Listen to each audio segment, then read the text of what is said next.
नमस्कार दोस्तों, सुकून साहित्य के में आपका स्वागत है। यदि आप भी हिंदी साहित्य में रुचि रखते हैं तो इस वीडियो को देखिए, आपके ज्ञानवर्धन में सहयोगात्मक होगा। यह है सब्जेक्ट अनुवाद, सिद्धांत और प्रविधि, जो हिंदी में आजकल प्रयोग होता है। ये इग्नू के बीए का एक सिलेबस भी है, एक हिस्सा भी है, जिसका एग्ज़ाम 14 जुलाई को है। तो जो एग्ज़ाम को देंगे उनके लिए भी ये फ़ायदेमंद हो सकता है। तो डायरेक्ट हम पूरा विस्तार से बात न करके हमने कुछ संक्षेप में इसके प्रश्न इकट्ठे कर रखे हैं। उस प्रश्न के अनुसार ही हम इस चीज़ को देखेंगे।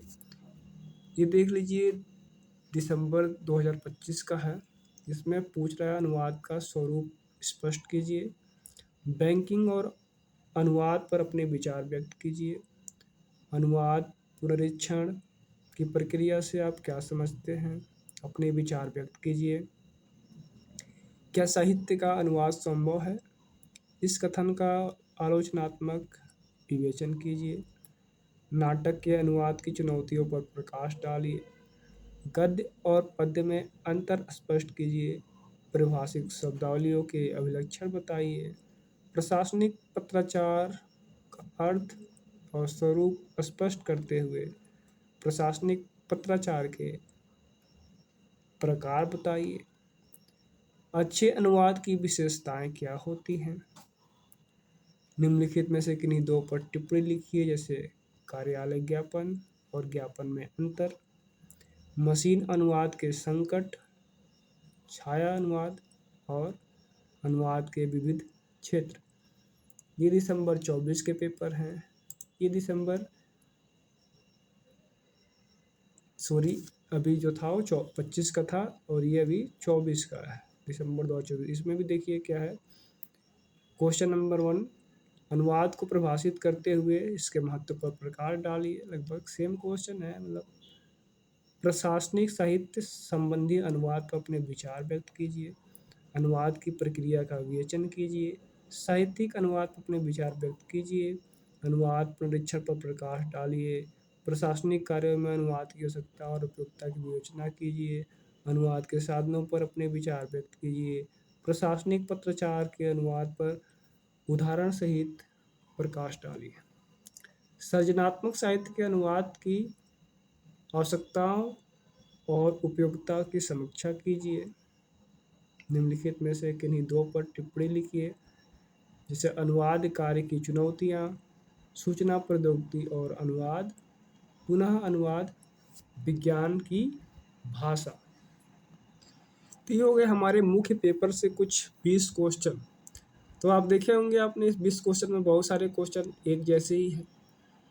तो इस क्वेश्चन को एक संक्षेप रूप में विस्तार तरीके से तैयार किया गया है, जो कि असाइनमेंट्स के क्वेश्चन हैं। उसी क्वेश्चन के थ्रू इन सारी चीज़ों को हम देखेंगे। अगर कुछ और बच जाता है तो हम कोशिश करेंगे कि अगले वीडियो में भी देखा जाए, परंतु आवश्यकता नहीं पड़ेगी, इतने में आपका काम हो जाएगा और ये काफ़ी ज्ञानवर्धन भी है। तो इस के हिसाब से देखिए क्या है, 21वीं सदी में अनुवाद की उपयोगिता एवं महत्व पर अपने विचार प्रकट करना है, अथवा अनुवाद का अर्थ स्पष्ट करते हुए अनुवाद के स्वरूप पर विचार करिए। ठीक है। दूसरा क्या है, अनुवाद के महत्व और चुनौतियों पर प्रकाश डालिए। और अथवा विभिन्न अनुवाद चिंतकों के अनुसार अनुवाद के प्रकार पर विचार कीजिए। ठीक है। तो ये देख लीजिए, इसमें पहला में एक है ये अनुवाद के प्रकार महत्व पर, और दूसरा में है अनुवाद चिंतकों। तो ये दोनों हमारा तैयार हो जाएगा। नेक्स्ट आता है रूपांतरण और छाया अनुवाद में अंतर है, समझाइए। रूपांतरण और छाया अनुवाद अंतर है, अगर है तो समझाइए। नाइडा द्वारा बताए गए अनुवाद के विभिन्न सोपानों की चर्चा कीजिए। भारतीय साहित्य की एकता में अनुवाद की क्या भूमिका है। गद्य साहित्य के अनुवाद की विशेषताओं का उल्लेख कीजिए। कविता के अनुवाद, अगला है आपका कविता के अनुवाद की प्रमुख चुनौतियों पर साधारण प्रकाश डालिए। प्रशासनिक कार्यों में अनुवाद की आवश्यकता क्यों पड़ती है? प्रभाषिक शब्दावलियों की नियोजित विकास प्रक्रिया को स्पष्ट कीजिए। सरकारी और अर्ध सरकारी पत्रों में क्या अंतर है? ठीक है, अभी हमने पिछले 2 पेपर में देखा है, इसमें से काफ़ी क्वेश्चन मिलते जुलते हैं, तो इस चीज़ को देख लीजिए अच्छे से और वीडियो में कमेंट करके बताइए कैसे लगा है नीचे। थोड़ा वीडियो का स्पीड आप लोग बढ़ा लीजिए, क्योंकि हम डिटेल में पढ़ रहे हैं तो वीडियो काफ़ी लंबा हो जाएगा, हो गया है, तो इसलिए आप वीडियो की स्पीड बढ़ा लीजिए, या आपको जैसे भी अच्छा लगे, सहज अनुभव हो, उस प्रकार से आप देख लीजिए। आइए शुरू करते हैं क्वेश्चन नंबर 1 से। जो प्रश्न है, प्रथम प्रश्न, 21वीं सदी के अनुवाद की उपयोगिता व महत्व पर अपने विचार प्रकट करना है। तो देखिए क्या है, 21वीं सदी को सूचना और संचार की सदी कहा जाता है। आज के वैश्विक युग में जहां दूरियां सिमट रही हैं और दुनिया एक ग्लोब विलेज बन चुकी है। क्या वर्ड यूज किया गया, ग्लोब विलेज नहीं। अनुवाद केवल दो भाषाओं के बीच का सेतु नहीं, बल्कि सभ्यता के विकास का सबसे महत्वपूर्ण उपकरण बन गया है। 21वीं सदी में अनुवाद की उपयोगिता और इसके बहुआयामी महत्व का विस्तृत विश्लेषण प्रस्तुत है। ये इसका परिचय हो गया, क्या है? सूचना और संचार का सदी है। अनुवाद वैश्वीकरण की रीढ़ है। वैश्वीकरण मतलब विश्व का एकीकरण, विश्व का एकीकरण से होता है वैश्वीकरण। तो ये विश्व को जोड़ने का काम करता है अनुवाद। आज के दौर में कोई भी राष्ट्र या समाज अकेले नहीं रह सकता। जैसे आप महसूस कर सकते हैं, आदमी भी अकेले नहीं रह सकता है। ज्ञान विज्ञान से लेकर व्यापार तक अनुवाद हर क्षेत्र में अनिवार्य है। दूसरा है सांस्कृतिक विनिमय। अनुवाद के माध्यम से, ये वैश्वीकरण के रीढ़ में ही आएगा, सांस्कृतिक विनिमय। अनुवाद के माध्यम से ही हम दुनिया के विभिन्न कोनों की संस्कृतियों, खान पान और परंपराओं को समझ पाते हैं। ज्ञान का लोकतांत्रिकरण। अनुवाद ने ज्ञान को एक भाषा जैसे अंग्रेजी का जागीर नहीं रहने दिया। अनुवाद ने ज्ञान को एक भाषा का जागीर नहीं रहने दिया। आज विज्ञान और तकनीकी के जटिल लेख स्थानीय भाषाओं में भी उपलब्ध हैं। देखिए, प्रमुख क्षेत्रों में अनुवाद की भूमिका। अनुवाद की उपयोगिता को निम्नलिखित भाषाओं में उपलब्ध है। इसे देख लीजिए।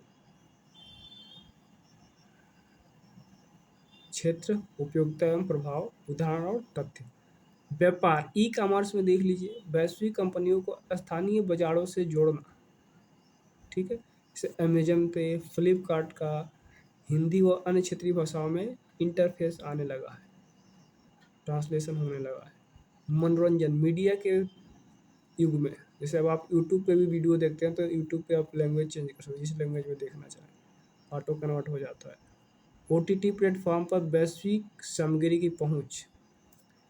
मनी हिस्ट, स्पेनिश या स्क्वाड फ्रेम की रिपोर्ट का हिंदी डबिंग सबटाइटल द्वारा लोकप्रिय होना। ठीक है, ये एक रिपोर्ट थी जिसका हिंदीकरण हुआ था, काफ़ी ज़्यादा प्रसिद्ध हो गया। न्याय और प्रशासन, आम नागरिक को उनकी भाषा में कानून और सरकारी योजनाओं की जानकारी देना। सुप्रीम कोर्ट के फैसलों का क्षेत्रीय भाषाओं में अनुवाद। तकनीकी क्या है, आईटी में सॉफ्टवेयर और ऐप्स के स्थानीयकरण, जैसे गूगल ट्रांसलेटर हो गया, माइक्रोसॉफ्ट ट्रांसलेटर हो गया, एआई आधारित टूल्स हो गया। साहित्य में कालजयी कृतियों को विश्व स्तर पर पहचान दिलाना, जैसे गीतांजलि श्री के उपन्यास रेत समाधि, टर्म ऑफ सैंड को मिला अंतर्राष्ट्रीय बुकर पुरस्कार। ये एक अनुवाद का बहुत बड़ा महत्व है। गीतांजलि श्री कृष्णाचार्य समाधि, जब इसका अनुवाद हुआ तो इसका वैश्विक स्तर पर पहचान मिला। ठीक है, इसका बाद काल और विकास का परिवर्तित परिदृश्य। अनुवाद की यात्रा अब मानवीय प्रयास से मशीनी क्षमता दक्षता की ओर बढ़ चुकी है। प्राचीन काल में क्या था, धार्मिक ग्रंथों और दर्शनों का अनुवाद, जैसे उपनिषदों का फारसी अनुवाद है ना, जैसे महाभारत का अनुवाद, रामायण का अनुवाद ना, संस्कृत का फारसी में, अरबी में, हिंदी में अनुवाद, इंग्लिश में अनुवाद। 20वीं सदी राजनीतिक संधियों और पत्रकारीय अनुवाद का बोलबाला 20वीं सदी में।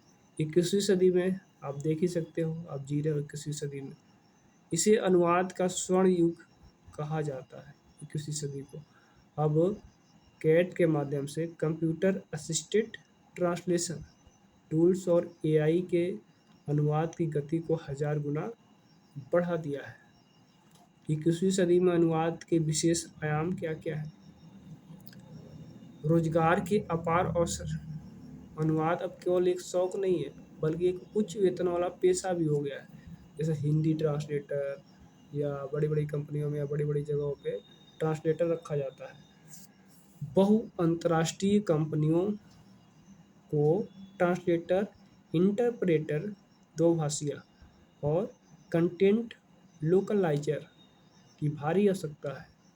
विज्ञान की दुनिया में अनुवाद भावानुवाद के रूप में फल फूल रहा है।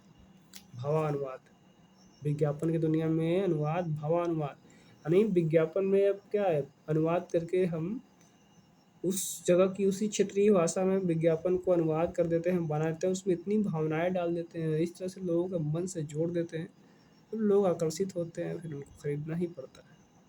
तो इस तरह से ये ट्रांसलेटर, इंटरप्रेटर, कंटेंट लोकलाइजर, ये नया शब्द है थोड़ा, कंटेंट लोकलाइजर, वहाँ लोकल मार्केटिंग के लिए लोकल लैंग्वेज में कंटेंट क्रिएट करना। ठीक है, नेक्स्ट आपका है कूटनीति और वैश्विक संबंध। G20 जैसे अंतर्राष्ट्रीय शिखर सम्मेलनों में अनुवादक ही वह व्यक्ति होता है जो दो देशों के राष्ट्राध्यक्षों के बीच संवाद को संभव बनाता है। बिना अनुवाद के अंतर्राष्ट्रीय राजनीति और सुरक्षा सहयोग असंभव है। अगला है डिजिटल क्रांति और मशीन अनुवाद। आज हमारे पास न्यूरल मशीन ट्रांसलेशन तकनीक है। गूगल ट्रांसलेशन जैसे उपकरण तत्कालिक अनुवाद की सुविधा देते हैं, जिससे एक पर्यटक दुनिया के किसी भी कोने में संवाद कर सकता है। निष्कर्ष क्या है? संक्षेप में 21वीं सदी के अनुवाद केवल शब्दों का परिवर्तन नहीं है, बल्कि अर्थों का विनिमय भी है। यह सहिष्णुता, विविधता और वैश्विक एकता का आधार है। यदि भाषा एक बाधा है, तो अनुवाद उस बाधा को हटाने वाला सबसे सशक्त हथियार है। आज के दौर में अनुवादक एवं साहित्यिक सांस्कृतिक राजदूत की भूमिका निभा रहा है। अनुवाद, ये किसी ने कहा है, अनुवाद वह खिड़की है जिससे हम पूरी दुनिया को देखते हैं और दुनिया हमें देखती है। कितनी अच्छी लाइन है, अनुवाद वह खिड़की है जिसे हम दुनिया को देखते हैं और दुनिया हमें देखती है। तो ये हो गया आपका क्वेश्चन नंबर 1, ये 21वीं सदी में अनुवाद की उपयोगिता एवं महत्व पर चर्चा, विचार प्रकट करना था। ठीक है, नेक्स्ट क्वेश्चन देखते हैं क्या है। नेक्स्ट क्वेश्चन आपका है, नेक्स्ट क्वेश्चन ये देख लीजिए, कहाँ गया नेक्स्ट क्वेश्चन। नेक्स्ट क्वेश्चन है प्रश्न द्वितीय, भिन्न अनुवाद चिंतकों के अनुसार अनुवाद के प्रकार पर विचार करना है। तो विभिन्न अनुवाद के विभिन्न अनुवाद विचारकों और चिंतकों, ठीक है, यहाँ पे करना है। तो क्या है, अनुवाद एक जटिल भाषाई और सांस्कृतिक प्रक्रिया है। समय समय पर विभिन्न विद्वानों और अनुवाद चिंतकों ने अनुवाद की प्रकृति, उद्देश्य और पद्धति के आधार पर इसे वर्गीकृत किया है। नीचे विभिन्न चिंतकों के दृष्टिकोण और अनुवाद की प्रमुख प्रकारों का संक्षिप्त और प्रभावी विश्लेषण प्रस्तुत है। तो देखिए क्या है विश्लेषण। प्रमुख अनुवाद चिंतक एवं उनका वर्गीकरण। अनुवाद के प्रकारों को मुख्य रूप से 3 श्रेणियों में विभाजित किया जाता है। कौन कौन से? शास्त्रीय, भाषाई और प्रकार्यवादी। चिंतक है, देख लीजिए, जॉन ड्राइडन। इस 17वीं शताब्दी के चिंतक हैं। ठीक है। अनुवाद के प्रकार क्या है? मेटाफ्रेज, पैराफ्रेज, इमिटेशन। अब इसको जानने के लिए हमें फिर पूरा विस्तार से जानना पड़ेगा। मेटाफ्रेज मतलब मेटाफेरिकल होता है, paraphrase phrase to phrase, imitation मतलब बहुत ज़्यादा मतलब गहराई से अनुवाद। शब्द बनाम भाव का संतुलन। इसमें क्या है? शब्द मतलब जो हम यदि हिंदी से अंग्रेजी में अनुवाद करें, अंग्रेजी से हिंदी में अनुवाद करें, तो भाव और शब्दों का संतुलन बना होना चाहिए। ठीक है। उसका आते हैं रोमन जैक्सन। ये थे 1959 के करीब में। इनके अनुवाद का प्रकार था अंतःभाषिक और अंतर्भाषिक और अंतर प्रतीकात्मक। मुख्य विशेषता क्या थी? प्रतीकों व भाषा का सीमा को सुनिश्चित करना। उसमें क्या क्या प्रतीक यूज हुए हैं, क्या क्या भाषा यूज हुई, उसकी सीमा को ध्यान में रखना है। उसके आते हैं यूजिन नाइडा 1964 में।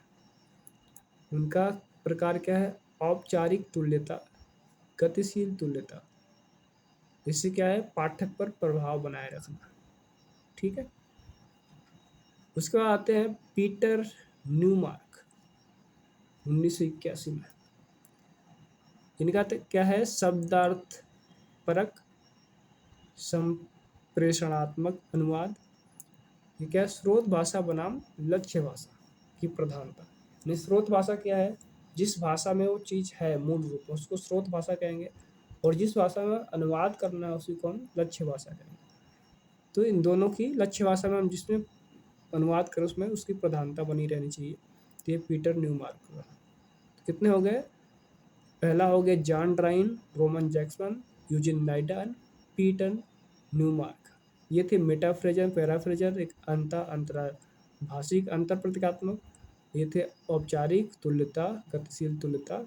और ये जो पीटर न्यूमार्क है वो शब्दापरक और संप्रेषणात्मक अनुवाद।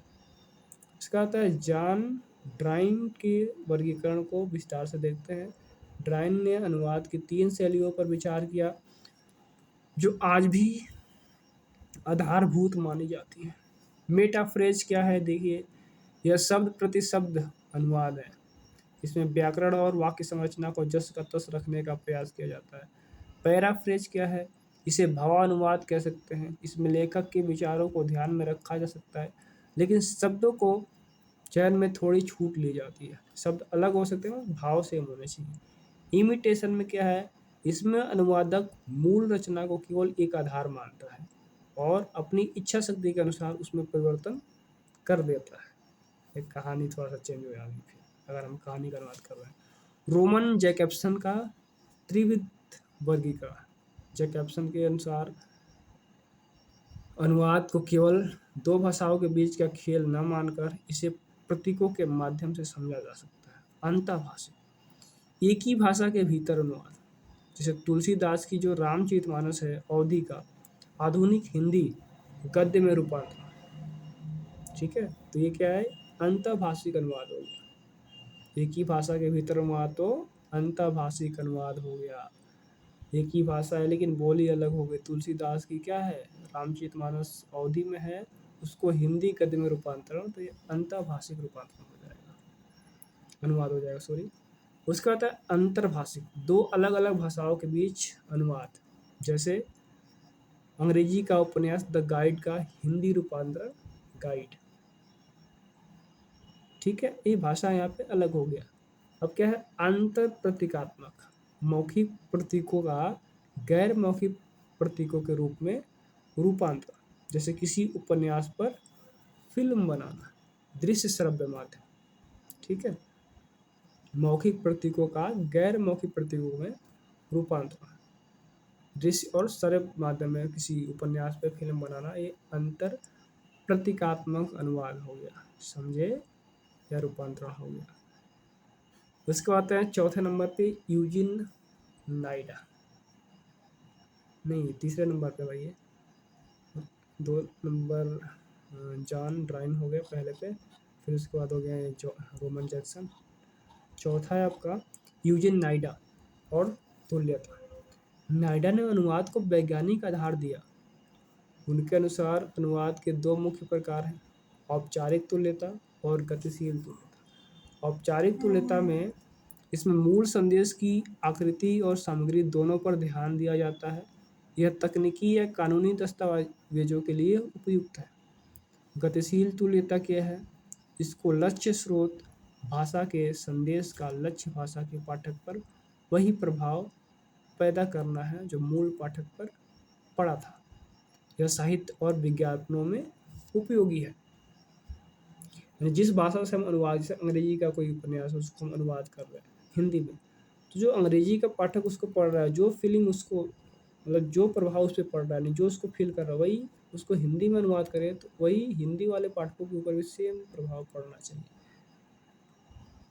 उदाहरण के लिए अंग्रेजी मुहावरे एज वाइट एज स्नो का अनुवाद ऐसी जगह जहाँ बर्फ नहीं गिरती,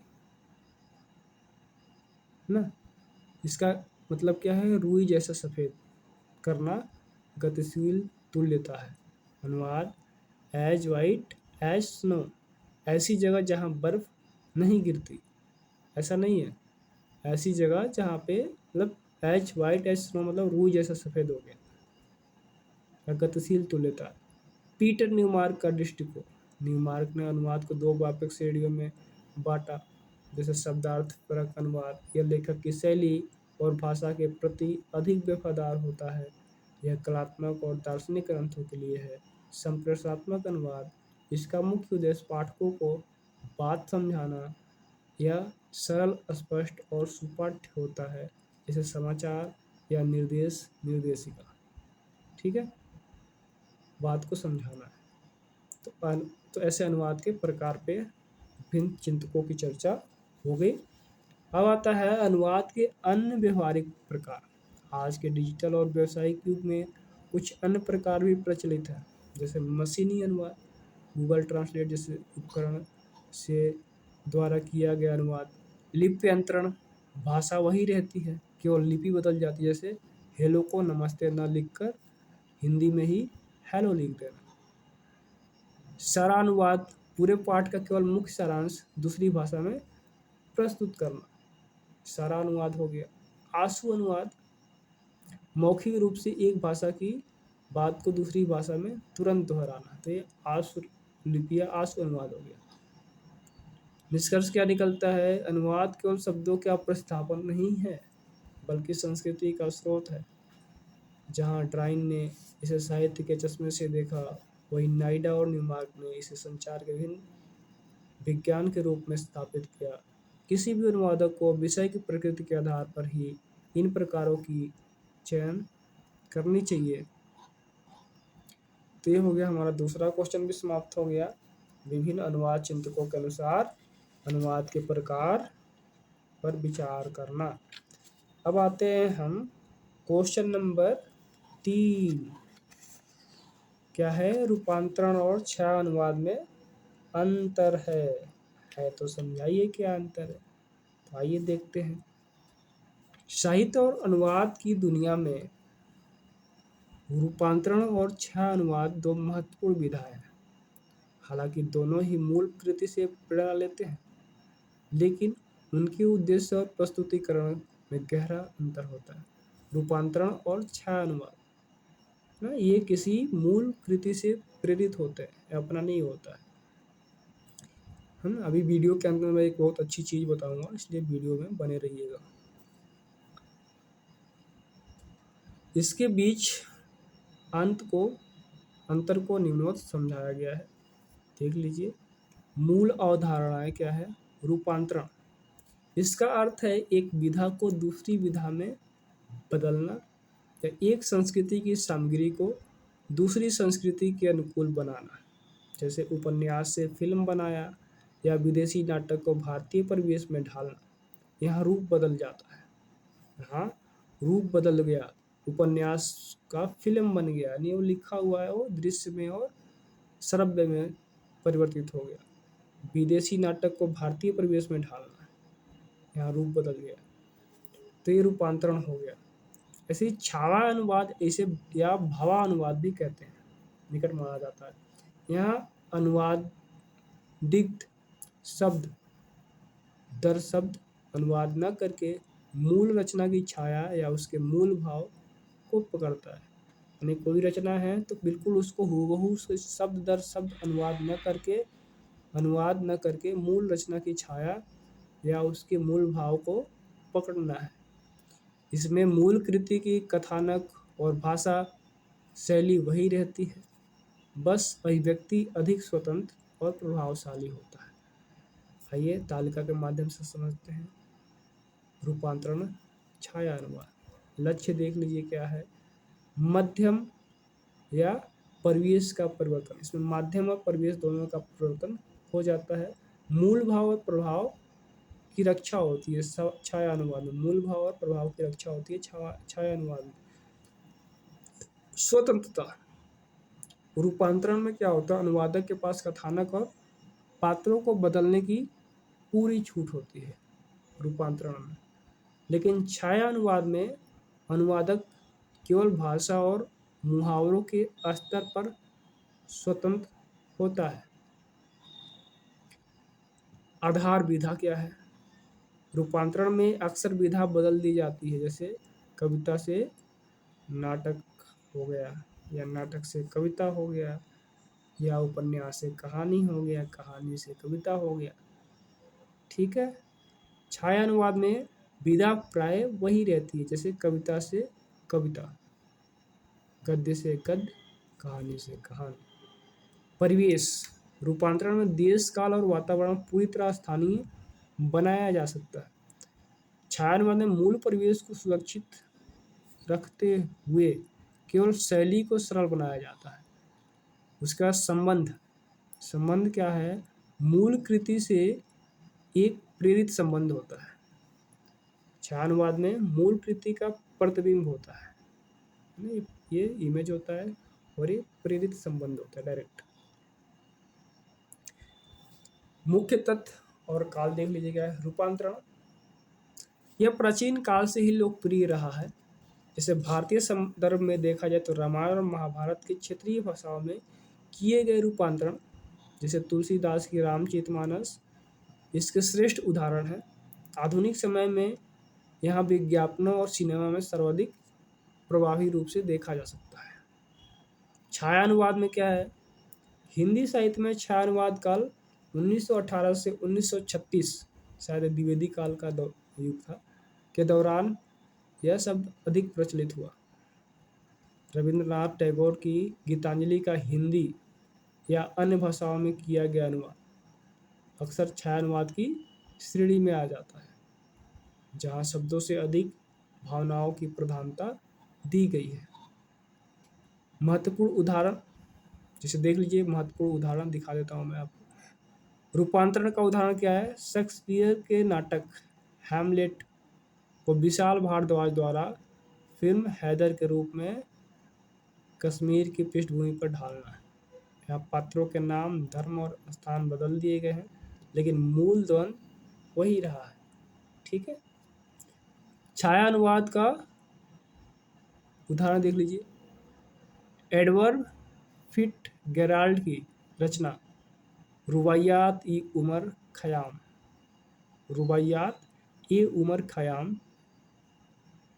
जिसका छाया अनुवाद हरिवंश राय बच्चन द्वारा किया गया और जिसका नाम मधुशाला दिया गया। इसमें शैली प्रधान है, शैली प्रभाव है। यहाँ मूल रूप को पकड़कर उसे स्थानीय मुहावरों में पिरोया गया है। ठीक है, तो देख लीजिए, इसीलिए मैं कह रहा हूँ वीडियो में अंत तक बने रहना है। मैं एक बहुत अच्छी चीज़ बताऊँगा, आप भी लिखना सीख जाओगे। फालतू के विचार जो आते हैं उसको शब्दों में पिरोना। रुबायात ए Omar Khayyam Edward FitzGerald की रचना थी, जिसका अच्छा अनुवाद हरिवंश राय बच्चन ने मधुशाला में किया है। निष्कर्ष संक्षेप में, रूपांतरण एक पुनर्सर्जन है जो मूल कृति के कलेवर को बदल देता है, जबकि छायानुवाद एक मूल कृति की आत्मा को बरकरार रखते हुए उसे नई भाषाई चमक प्रदान करता है। रूपांतरण में परिवर्तन मुख्य है और छायानुवाद में संवेदना मुख्य है। इस तरह से हमने तीसरे क्वेश्चन को भी पूरा कर लिया। अब आते हैं चौथे क्वेश्चन पे। चौथा क्वेश्चन क्या है? नायडा द्वारा बताए गए अनुवाद के विभिन्न सोपानों की चर्चा कीजिए। प्रसिद्ध अनुवाद शास्त्री यूजीन एन नायडा ने, तो चौथा क्वेश्चन है आपका, नायडा द्वारा बताए गए अनुवाद के विभिन्न सोपानों की चर्चा करना है। इसमें क्या है? प्रसिद्ध अनुवाद शास्त्री यूजीन एन नायडा ने अनुवाद को केवल शब्दों का प्रतिस्थापन न मानकर एक वैज्ञानिक और भाषाई प्रक्रिया माना है। उन्होंने अपनी पुस्तक toward the science of translation में अनुवाद के 3 मुख्य सोपानों का प्रतिपादन किया है। नायडा, जो कि अभी हमने पिछले क्वेश्चन में देखा था, पहले उसमें चिंतक में नायडा का मानना है कि अनुवादन को स्रोत भाषा, सोर्स लैंग्वेज से लक्ष्य लैंग्वेज, टारगेट लैंग्वेज तक पहुंचाने के लिए एक व्यवस्थित मार्ग अपनाना चाहिए ताकि अर्थ और प्रभाव दोनों सुरक्षित रहें। 3 प्रमुख सोपान क्या हैं? नायडा ने अनुवाद की प्रक्रिया को निम्नलिखित 3 सोपानों में विश्लेषण। यह प्रथम चरण है जहां अनुवाद स्रोत भाषा के पाठ का गहन अध्ययन करता है। जो अनुवाद कर रहा है वो किसका अनुवाद कर रहा है, उसको उस भाषा में गहन अध्ययन करता है। इसमें केवल शब्दों को नहीं बल्कि वाक्य की संरचना, व्याकरणिक संबंधों और शब्दों के सांकेतिक अर्थों का विश्लेषण किया जाता है। सतही संरचना से गहन संरचना की ओर अनुवाद वाक्य के बाहरी रूप को तोड़कर उसके मूल विचार तक पहुंचाता है। अंतरण, यह वह मानसिक प्रक्रिया है जहां विश्लेषण किया गया अर्थ अनुवादक के मस्तिष्क में एक भाषा से दूसरी भाषा में परिवर्तित होता है। इस चरण में अनुवादक यह तय करता है कि स्रोत भाषा के मुहावरों, सांस्कृतिक प्रतीकों, भावों को लक्ष्य भाषा में कैसे व्यक्त किया जाए ताकि अर्थ का अनर्थ न हो। उसके बाद तीसरा है पुनर्गठन। अंतिम चरण में अंतरित किए गए अर्थ को लक्ष्य भाषा की प्रकृति और व्याकरण के अनुसार व्यवस्थित किया जाता है। इसका उद्देश्य पाठ को ऐसा बनाना कि वह लक्ष्य भाषा के पाठकों को स्वाभाविक और पठनीय लगे। इसमें प्रभाव की समतुल्यता पर सर्वाधिक ध्यान दिया जाता है। आइए अब तालिका समझते हैं। सोपान, मुख्य तथ्य, काल, प्रक्रिया का समय, संबंधित उदाहरण देख लीजिए। विश्लेषण क्या है? व्याकरणिक संबंधों, व्याकरणिक एवं अर्थ का विश्लेषण करना है। इसमें क्या है? पठन एवं प्रारंभिक बोधकाल। शुरुआत में जब हम रचनाओं किसी पढ़ रहे हैं, जैसे ही किक्ड द बकेट का अर्थ बाल्टी मारना नहीं है, क्योंकि क्या है? मृत्यु है। ही किक्ड द बकेट यानी मार दिया, खत्म कर दिया। उसके बाद आता है अंतरण। अंतरण में क्या है? मस्तिष्क में अर्थ का भाषाई परिवर्तन। मध्यवर्ती वैचारिक काल होता है पढ़ने के बाद, डैट के विचार को हिंदी संस्कृति के अनुकूल चुनना। डैट के विचार को हिंदी संस्कृति के अनुकूल चुनना। ऐसे डायरेक्ट मृत्यु या डायरेक्ट मारना लिख करके ही किक द बकेट, मृत्यु है, इस चीज को हिंदी में कैसे लिखेंगे, है ना? उसकी आत्मा को निकाल फेंकना, ऐसे कैसे तो कुछ। उसका पुनर्गठन। लक्ष्य भाषा में शैलीगत प्रस्तुति, अंतिम लेखन एवं संपादन काल, जब लेखन पूरे होने के दौर में होता है और संपादन के समय पुनर्गठन किया जाता है। उसका देहांत हो गया। उसका देहांत हो गया, वह चल बसा के वह गुजर गया के रूप में लिखना। उसका देहांत हो गया या वह चल बसा के वह गुजर गया के रूप में लिखना। ठीक है, एक मिनट। उसके बाद है आपका, ये हो गया आपका सोपान। हम नायडा के सिद्धांत की विशेषताएं क्या है? सार्थक समतुल्यता। नायडा शब्दों के स्थान पर समान प्रभाव पैदा करने पर जोर देते हैं। सांस्कृतिक संदर्भ, उन्होंने स्पष्ट किया कि अनुवाद केवल भाषाई अनुवाद नहीं बल्कि सांस्कृतिक अंतरण है। वैज्ञानिक दृष्टिकोण, उन्होंने संदेश प्राप्तकर्ता और प्रतिपुष्टि के संचार मॉडल को अनुवाद में लागू किया। निष्कर्ष, नायडा द्वारा सुझाए गए ये सोपान अनुवादक को एक स्पष्ट मार्ग चित्र प्रदान करते हैं। यह प्रक्रिया सुनिश्चित करती है कि अनुवाद न तो शाब्दिक होकर अपनी आत्मा खो दे और न ही भावात्मक होकर मूल मार्ग से भटक जाए। इस तरह से निष्कर्ष निकलता है। समतुल्य होना चाहिए। अब आते हैं 5वें प्रश्न पे, जिसमें भारतीय साहित्य की एकता में अनुवाद की भूमिका क्या है, बताना है। तो भारतीय साहित्य में अनेकता में एकता को साकार करने में अनुवाद एक सेतु की तरह कार्य करता है। भारत जैसे बहुभाषी देश में, जहाँ कोस कोस पर पानी बदले और चार कोस पर वाणी, अनुवाद ही वह माध्यम है जो विभिन्न क्षेत्रीय साहित्यों को एक भारतीय पहचान देता है। ठीक है। और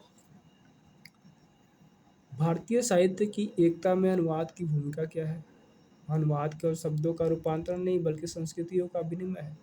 इसकी मुख्य भूमिका को निम्नलिखित बिंदुओं के रूप में समझा जा सकता है। जैसे सांस्कृतिक समन्वय, अनुवाद के माध्यम से केरल का पाठक बंगाल के जनजीवन शरत चंद्र के उपन्यासों द्वारा समझ पाता है। यहाँ भौगोलिक दूरियों को पाट कर एक साझा भारतीय चेतना विकसित करता है। साझा विरासत का संरक्षण, रामायण और महाभारत जैसे ग्रंथों के विभिन्न भाषाओं में अनुवाद ने ही पूरे भारत को एक नैतिक और आध्यात्मिक सूत्र में पिरोया है। ठीक है, रामायण महाभारत का तेलुगु में, फारसी में, उर्दू में, इंग्लिश में, हर मतलब कई भाषाओं में अनुवाद हुआ, तो ये हर जगह फैला और उसी से कई चीज़ें और निकली।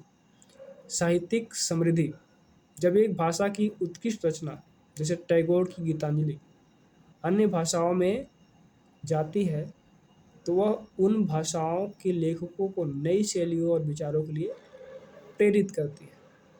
बहुत अच्छी है गीतांजलि। हम यही पूरा नहीं पढ़ा है, अभी उसमें भी बाकी है थोड़ा सा। उसके बाद है आपका राष्ट्रीय आंदोलन में योगदान। स्वतंत्रता संग्राम के दौरान देशभक्ति से ओत-प्रोत रचनाओं के अनुवाद ने भाषाई बाधा को तोड़कर पूरे देश में राष्ट्रवाद की लहर पैदा की थी। ठीक है। फिर आता है ऐतिहासिक परिप्रेक्ष्य एवं उदाहरण। कालखंड, अनुवाद का स्वरूप, प्रमुख उदाहरण, तथ्य और प्रभाव देख लीजिए। प्राचीन काल एवं मध्यकाल, संस्कृत क्षेत्रीय भाषाओं में रूपांतरण, जैसे कंबर रामायण, तमिल में कीर्तिवास रामायण, बंगाली में तुलसीदास की रामचरितमानस। भक्ति आंदोलन का अखिल भारतीय प्रसार और धार्मिक एकता। औपनिवेशिक काल में क्या था? भारतीय भाषाओं से अंग्रेजी और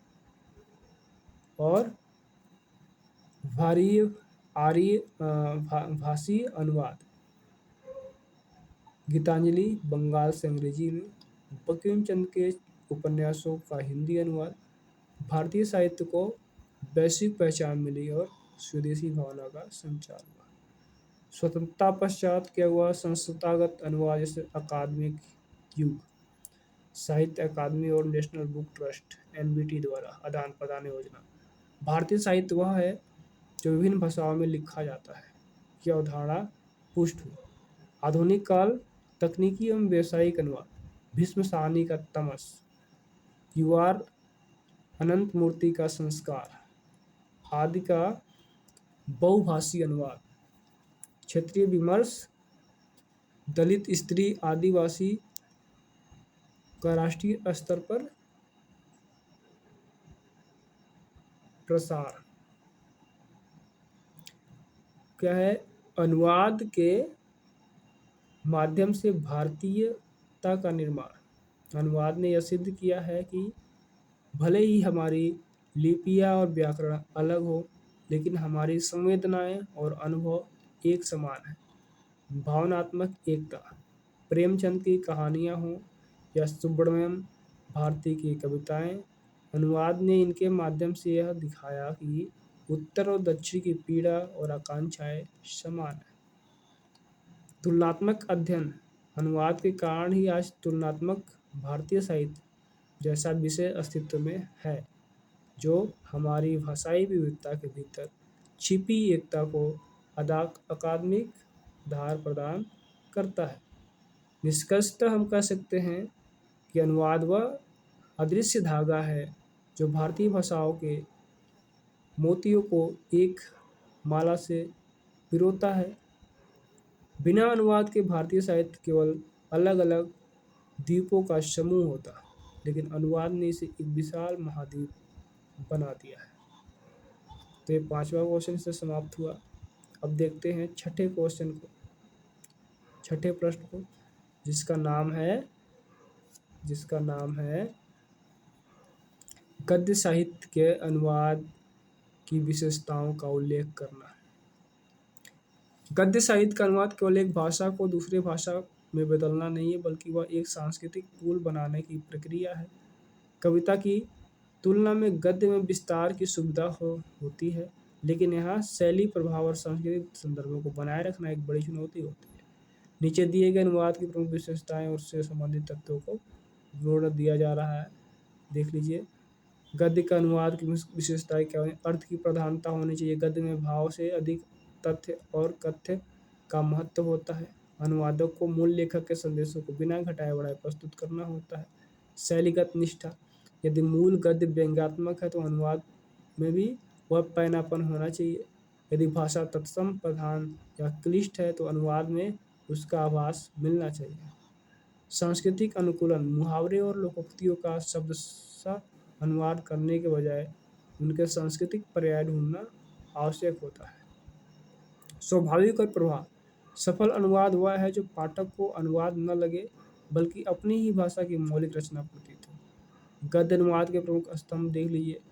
इसमें मुख्य तथ्य है, विशेषता और उदाहरण। जैसे भाषा संरचना, वाक्य और व्याकरण का समन्वय। जैसे क्या है? अंग्रेजी का SOV, हिंदी में SOV बनता है। जैसे सब्जेक्ट, वर्ब और ऑब्जेक्ट। ही ईट फूड, वह खाना खाता है। ही ईट फूड, और यहाँ क्या हुआ? खाना खाता है। यहाँ क्या है? हिंदी में, अंग्रेजी में क्या है? पहले सब्जेक्ट आया, वर्ब आया, फिर ऑब्जेक्ट आया। इसमें क्या है? पहले सब्जेक्ट आया, फिर ऑब्जेक्ट आया, फिर वर्ब आया। तो इस तरह से ये रचना होता है। कालबोध, घटना के समय और क्रिया के रूप का सही चयन। हिस्टोरिकल प्रेजेंट का अनुवाद सावधानी से करना चाहिए। उसके बाद क्या है? शब्द चयन, परिभाषिक और आंचलिक शब्दों का संतुलन। गवर्नमेंट के लिए पाक कला प्रेमी या चटोरा, संदर्भानुसार। पाक कला प्रेमी या पाक कला चटोरा। इसका बाद है मुहावरे, भावपरक अनुवाद न कि शाब्दिक। जैसे टू किक द बकेट का अनुपात बाल्टी मारना नहीं हुआ, मर जाना होता है, मार देना होता है। इसके बाद क्या है? संवाद, पात्रों को सामाजिक स्थिति के अनुसार भाषा। ग्रामीण पात्र के लिए बोली का पुट देना, अलग अलग भाषा यहाँ पे करना है, यूज करना है। अनुवाद के काल और विकास का संक्षिप्त परिचय क्या है? गद्य अनुवाद का इतिहास मानव सभ्यता के वैचारिक आदान प्रदान से जुड़ा है। प्राचीन काल मुख्य रूप से धार्मिक ग्रंथों और दर्शनों का अनुवाद, जैसे उपनिषदों का फारसी में और या यूनानी ग्रंथों का अरबी में अनुवाद। मध्यकाल में ज्ञान विज्ञान और कहानियों का अनुवाद, जैसे पंचतत्व की विभिन्न भाषाओं में प्रसार। आधुनिक काल में उपन्यास, कहानी और निबंध विधाओं का बोलबाला। इस युग में प्रेमचंद, टॉलस्टॉय और शेक्सपियर के गद्य का विश्वव्यापी अनुवाद हुआ। प्रभावी गद्य अनुवाद के उदाहरण। गद्य अनुवाद की सूक्ष्मता को इन उदाहरणों से समझा जा सकता है। शाब्दिक बनाम भावात्मक, जैसे इंग्लिश में क्या है, he is a cold fish.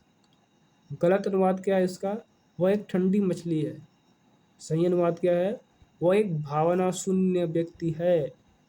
He is a cold fish, मतलब एक भावना शून्य व्यक्ति है। ये होता है अनुवाद। शाब्दिक बनाम भावात्मक अनुवाद होना चाहिए। सांस्कृतिक संदर्भ। जब हम रशियन साहित्य का हिंदी में अनुवाद करते हैं तो वहाँ के समर हाउस को हिंदी में कोठी या बंगला कहना पूरी तरह सटीक नहीं होता है। अतः कभी कभी मूल शब्दों को बनाए रखना लिप्यंतरण बेहतर होता है। समर हाउस ही कह सकते हैं। वाक्य विन्यास।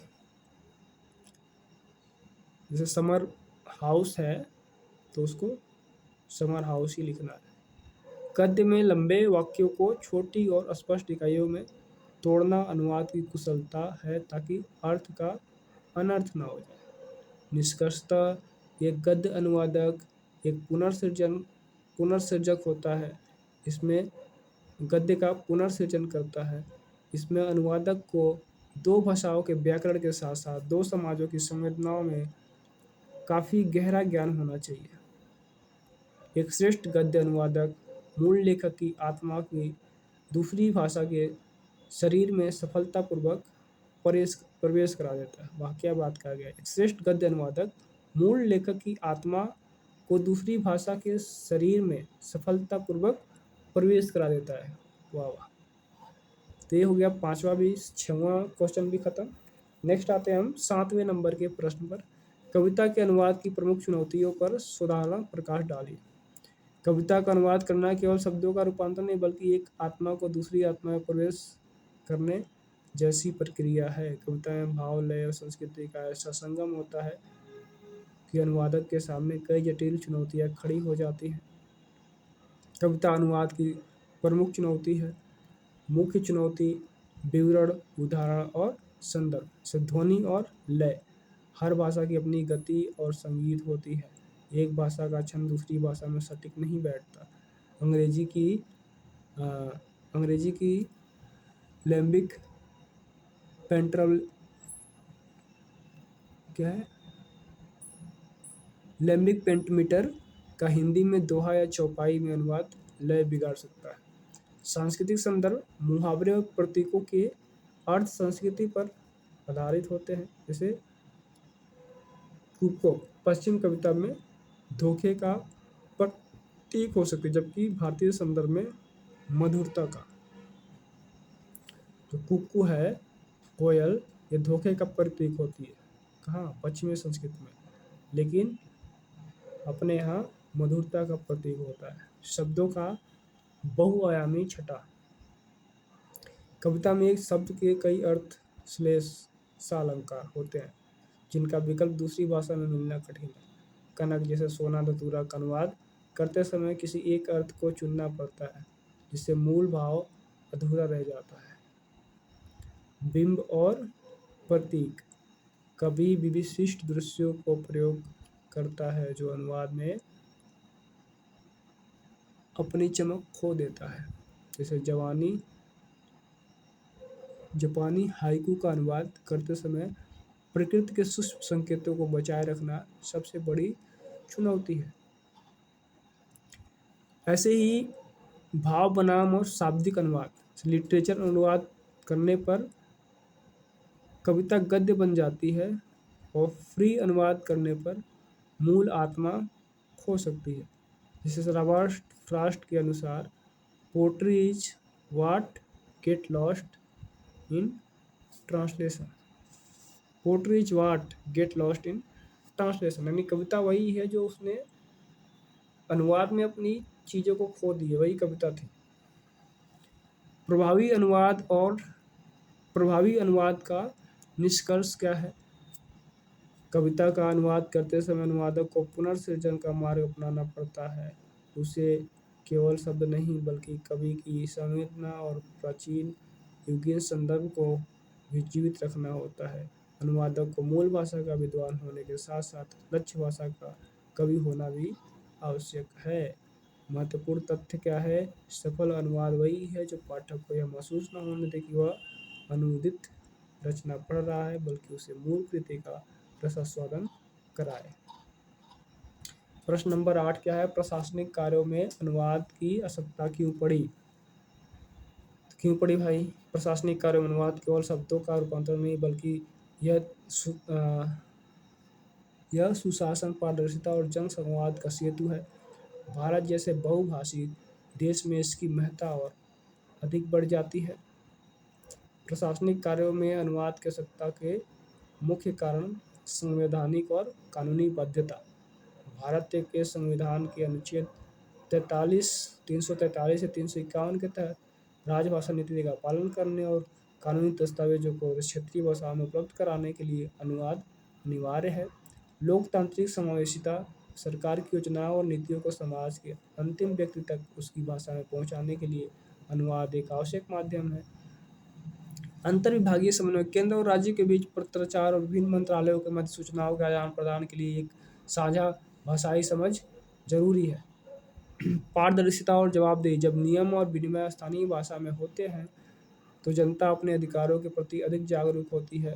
संक्षिप्त विवरण क्या है? नीतिगत यहाँ पे कारक है, मुख्य तथ्य है और संबंधित उदाहरण और काल है। जैसे नीतिगत ढांचा, राजभाषा अधिनियम 1963 की धारा 3(3) द्विभाषी रूप में हिंदी अंग्रेजी में संकल्प और सामान्य आदेश।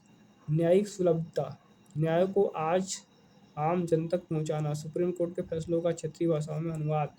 वर्तमान पहल,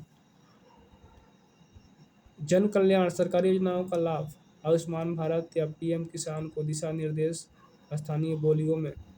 ऐतिहासिक संबंध, औपनिवेशिक काल से आधुनिक काल, जैसे ब्रिटिश काल में फारसी अंग्रेजी का बोलबाला था, अब स्वदेशी भाषाओं पर जोर है।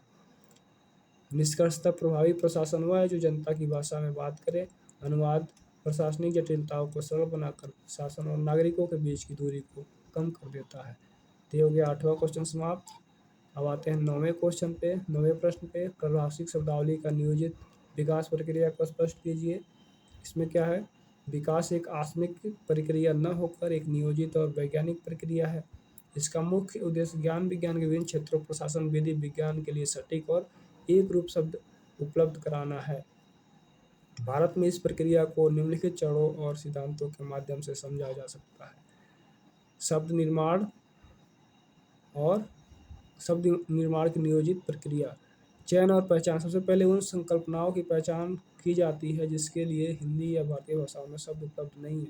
स्रोत का निर्धारण, शब्दों के निर्माण हेतु 3 मुख्य शैलियों का प्रयोग किया जाता है, जैसे तद्भव, देशज, स्थानीय भाषाओं से सरल शब्द लेना, शास्त्रीय, संस्कृत धातुओं से नए शब्द गढ़ना, अंतर्राष्ट्रीय से ऑक्सीजन या रडार जैसे शब्दों को यथावत स्वीकार करना, अनुकूलन, विदेशी शब्दों को भारतीय लिपि और उच्चारण के अनुसार ढालना, जैसे अकादमी को अकादमी कहना, मानकीकरण, एक ही अर्थ के लिए ही शब्द का प्रयोग सुनिश्चित करना ताकि भ्रम न हो। विकास क्रम और प्रमुख तथ्य, काल, संस्था, प्रयास, मुख्य उद्देश्य, संबंधित उदाहरण। स्वतंत्रता पूर्व, नागरिक प्रचारणी सभा, हिंदी शब्द सागर का निर्माण और आरंभिक प्रयास।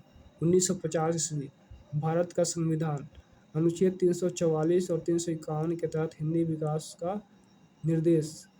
1961, वैज्ञानिक तथा तकनीकी शब्दावली आयोग, शिक्षा और प्रशासन हेतु आधिकारिक शब्दावली का निर्माण। वर्तमान डिजिटल एवं क्लाउड कंप्यूटिंग, तकनीकी शब्दों का सरलीकरण जैसे ऐप्स का अनुप्रयोग। शब्दावली निर्माण के उदाहरण जैसे प्रशासकीय में क्या है, गजट, राजपत्रित, अप्रूवल को अनुमोदन, वैज्ञानिक से ग्रेविटी को गुरुत्वाकर्षण, फोटोसिंथेसिस को प्रकाश संश्लेषण, विधि में एफिडेविट का शपथ पत्र, जस्टिफिकेशन का क्षेत्राधिकार, और क्या है, निष्कर्ष। प्रभाषिक शब्दावली का नियोजन केवल अनुवाद नहीं है बल्कि भाषा का संवर्धन है। यह भाषा को आधुनिक ज्ञान के अभिव्यक्ति के योग्य बनाती है। प्रश्न नंबर 10 आते हैं, अंतिम प्रश्न। सरकार और अर्ध सरकारी पत्र में अंतर क्या है? सरकारी और अर्ध सरकारी पत्रों के बीच मुख्य अंतर उसकी प्रकृति, औपचारिकता और प्रेषक प्राप्तकर्ता के संबंधों पर आधारित होता है। जहाँ सरकारी पत्र पूर्णतः औपचारिक होते हैं, वहीं अर्ध सरकारी पत्र व्यक्तिगत स्पर्श के साथ साथ आधिकारिक कार्य निपटाने के लिए भी लिखे जाते हैं। आधार सरकारी पत्र और अर्ध सरकारी पत्र। प्रकृति क्या होती है? पूर्णतः औपचारिक तटस्थ। अर्ध सरकारी में क्या होता है? अनौपचारिक पुट के साथ आधिकारिक। संबोधन महोदय महोदया का प्रयोग प्रिय श्री श्रीमती या नाम के साथ। शैली पुरुष या शैली अन्य पुरुष में लिखा जाता है, उत्तम पुरुष में लिखा। अन्य पुरुष मतलब वह, उत्तम पुरुष मतलब मैं या हम। उद्देश्य नीतिगत निर्णय, आदेश या सूचना भेजना, किसी मामले पर व्यक्तिगत ध्यान आकर्षित करना। हस्ताक्षर केवल पद और नाम के साथ औपचारिक स्थाप। समापन में आपका पक्ष या आपका। अधिकारी का स्तर समान या भिन्न स्तर के अधिकारियों के बीच होता है। औपचारिक पत्र अर्ध सरकारी पत्र आमतौर पर समान स्तर के अधिकारियों के बीच होता है। मुख्य बिंदु उदाहरण है सरकारी पत्र, इसमें व्यक्तिगत भावनाओं का कोई स्थान नहीं होता। यह शासन की ओर से जारी एक वैधानिक दस्तावेज माना जाता है। उदाहरण, मुझे यह कहने का निर्देश हुआ है कि आगामी सोमवार को अवकाश रहेगा। अर्ध सरकारी पत्र तब लिखा जाता है जब किसी लंबित कार्य में तेजी लानी हो या किसी गोपनीय विषय पर सलाह लेनी हो। यह अधिकारी के नाम से भेजा जाता है, न कि केवल पद से। उदाहरण से, प्रिय वर्मा जी, मैं आपका ध्यान इस कार्यालय के पत्र संख्या XYZ की ओर आकर्षित करना चाहता हूँ। निष्कर्षतः सरकारी पत्र जहाँ व्यवस्था और अनुशासन का प्रतीक है, वहीं अर्ध सरकारी पत्र आपसी समन्वय कार्य की गतिशीलता बढ़ाने का माध्यम है। इस प्रकार हमने हिंदी के 10 क्वेश्चन जो कि अनुवाद और प्रविधि से संबंधित थे कर लिए। सिद्धांत और प्रविधि, अनुवाद सिद्धांत और प्रविधि से संबंधित था, हमने 10 क्वेश्चन कर लिए। तो क्या है कि जो भी चीज़ें हैं, हम किसी न किसी चीज़ से, मैं जो बात बताने वाला था अभी बीच बीच में मैं बताऊंगा, वो बात ये है कि हम जब लिखते हैं, पढ़ते हैं, हमारे मन में जो विचार आता है, कई बार आप देख रहे होंगे कि आप जो सोच रहे हैं, आप सोच रहे हैं मैं ये लिखूंगा, मेरे अंदर ये विचार, मैंने आपने लिखा, कई बार देखोगे वो कई चीज़ें पहले से लिखी गई होती है, वो उपलब्ध है। तो कहने का मतलब इन सब चीज़ों का सृजन कैसे होता है? प्रकृति से होता है, किसी किताब को पढ़कर होता है, किसी दूसरे को जानकर होता है। हमारा कुछ नहीं है, हमारे पास कुछ नहीं है, सब दूसरों का दिया हुआ, दूसरों से प्रेरित है। अब ये पता नहीं कैसे कॉपीराइट पेटेंट इसका काम कैसे आया, क्योंकि चाँद है, जैसे चाँद पे कितनी कविताएं लिखी गई। कभी चाँद ये कहने नहीं है कि मुझ पे कविताएं मत लिखो, मुझे पेमेंट दो, मुझे पैसे दो, या मैं चाँद हूँ, मैं सूरज हूँ, मैं पृथ्वी हूँ, मेरे ऊपर कविताएं लिख रहे हो, सब लिख रहे हैं, कभी नहीं ये कहने आए। तो आप लोग इस पे विचार करिए। बाकी कमेंट में बताइए वीडियो आपको कैसा लगा, अगर हेल्पफुल होगा तो बताइए, और इस चैनल को शेयर करिए, सब्सक्राइब करिए, लाइक करिए। सुनने के लिए तहे दिल से धन्यवाद। शुभ रात्रि।